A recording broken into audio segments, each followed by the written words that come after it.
வத்த குழம்பு, கலர் வத்தல். இந்த பச்சை சுண்டக்காய் வத்த குழம்பு அவ்வளோ ஒரு ருசிங்க, உடம்புக்கும் அவ்வளோ நல்லது. அது செய்யும்போதே எப்போ ஆகும் சீக்கிரம் சாப்பிட்ணும். பிரியாணி கூட இவ்வளோ ஆசையாக சாப்பிட்ணுன்னு நினைக்க மாட்டோம். அவ்வளோ ஒரு இதாக இருக்கும். இன்றைக்கி ஒரு வீடியோ பார்த்தேன். திரிஷா சொல்லுது, எனக்கு முதலமைச்சர் ஆகணும்னு ஆசைன்னு. ஏங்க அப்படியே வர ஆத்திரத்துக்கு எப்படி இருக்குது தெரியுமா?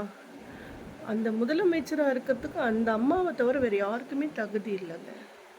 அவங்களோட கம்பீரம், அவங்களோட நட, அவங்களோட அந்த அரசியலை பாதுகாத்த விதம் இனி யாருக்குமே வராதுங்க.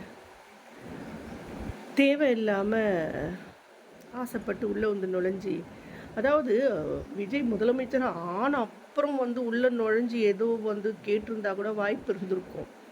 அவரையே முதலமைச்சர் ஆக விடாத அளவுக்கு உள்ள நுழைஞ்சி குடும்பத்தையும் நாசமாக்கிருச்சு. அவரோட முதலமைச்சர் கனவையும் வீணாக்கி போட்டுடுச்சு.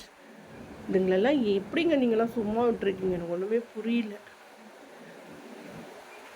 அதில் நல்லா ஓனானுக்கு உடுப்பு போட்டுக்கிட்டு திரியிற மூஞ்ச வச்சுக்கிட்டு ஆசையை பார்த்தீங்களா? அதுக்கு விஜயை சொல்லணும், புத்தி வேணா கொஞ்சமாச்சும்.